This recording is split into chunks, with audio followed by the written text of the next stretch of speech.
Hi friends, அனைவருக்கும் வணக்கம். உங்கள் கையில் ரேஷன் கார்டு இருக்கிறதா? அப்படியானால் இந்த வீடியோ உங்கள் வாழ்க்கையில் ஒரு மிக மாற்றத்தை ஏற்படுத்தப் போகிறது. வரும் மார்ச் 31ஆம் தேதிக்குள் நீங்கள் ஒரு சிறிய வேலை செய்யாவிட்டால் உங்கள் ரேஷன் கார்டு செல்லாத காகிதமாக மாறிவிடும் என்று மத்திய அரசு எச்சரித்துள்ளது. ஆனால் அதே சமயம் ஒரு மிகப்பெரிய ஜாக்பாட் செய்தியும் அறிவித்துள்ளது. அது என்ன? தமிழகத்தில் 38 மாவட்டங்களில் உள்ள மக்களுக்கு, குறிப்பாக வறுமை கோட்டு கீழ் உள்ள குடும்ப தலைவர்களுக்கு கிடைக்கப் போகும் அந்த பெரிய லாபம் என்ன? இந்த ரகசியங்களை இன்று நாம் உடைக்கப் போகிறோம். வீடியோவை இறுதி வரை பாருங்கள். இடையில் ஒரு மிக முக்கியமான அப்டேட் உங்களை காத்து கொண்டிருக்கு. அனைவருக்கும் வணக்கம். ரேஷன் அட்டை என்பது வெறும் அரிசி, பருப்பு வாங்கும் அட்டை மட்டுமல்ல. அது ஒரு குடும்பத்தின் வாழ்வாதாரம். இன்று மத்திய அரசு வறுமை கோட்டிற்கு கீழ் உள்ள பிஹெச்ஹெச், என்பிஹெச்ஹெச் மற்றும் ஏஏஒய் அட்டைதாரர்களுக்கு ஒரு அதிரடி அறிவிப்பை வெளியிட்டுள்ளது. வரும் 1ஆம் தேதி முதல் அமலுக்கு வரப்போகும் அந்த மாற்றங்கள் உங்கள் குடும்ப பட்ஜெட்டை எப்படி மாற்றப் போகிறது என்பதை பற்றி துல்லியமாக பார்க்க போகிறோம். இதை புரிந்து கொள்ளாமல் நீங்கள் ரேஷன் கடைக்கு சென்றால் ஏமாற்றத்துடன் திரும்ப வேண்டியிருக்கும். ஆனால் கவனமாக கேளுங்கள். முதலில் ஒரு முக்கியமான எச்சரிக்கை. இதை அலட்சியப்படுத்தினால் உங்கள் ரேஷன் அட்டை நிரந்தரமாக முடக்கப்படும். மத்திய அரசு பலமுறை காலக்கெடு கொடுத்து இன்னும் பல லட்சம் பேர் தங்கள் ரேஷன் அட்டைதாரர்கள் ஆதாரை இணைக்காமல் இருக்கிறார்கள். இதற்கான கடைசி வாய்ப்பு மார்ச் 31ஆம் தேதிக்குள். இந்த தேதிக்குள் நீங்கள் உங்கள் கைரேகை அல்லது ஆதார் விவரங்களை அப்டேட் செய்யவில்லை என்றால் ஏப்ரல் 1ஆம் தேதி முதல் உங்களுக்கு 1 கிலோ அரிசி கூட கிடைக்காது.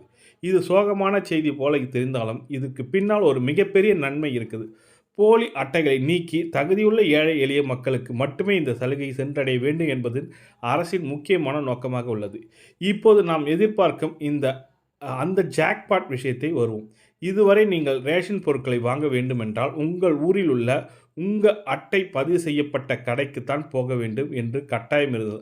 ஆனால் இனி அந்த நிலை இல்லை. ஒரே நாடு ஒரே ரேஷன் கார்டு திட்டத்தின் கீழ் ஒரு புரட்சிகரமான மாற்றம் கொண்டு வரப்பட்டுள்ளது.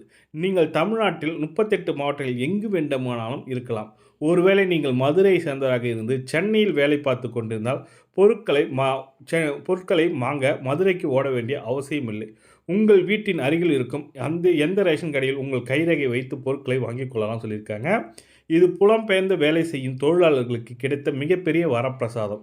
சுமார் 80 கோடி மக்களுக்கு இதனால் பயன்பெறப் போகிறார்கள் என்று புள்ளி விவரங்கள் சொல்கின்றன. அடுத்ததாக, வறுமை கோட்டு கீழ் உள்ள ஒரு குடும்ப தலைவிக்கு ஒரு மிக முக்கியமான செய்தி. வரும் 1ஆம் தேதி முதல் புதிய விதி அமலுக்கு வருகிறது. அதில் பிஹெச்ஹெச், என்பிஹெச்ஹெச், ஏஒய்ஒய் கார்டு பார்த்திங்கன்னா அட்டைதாரர்களுக்கு முன்னுரிமை அளிக்கப்பட்டுள்ளது.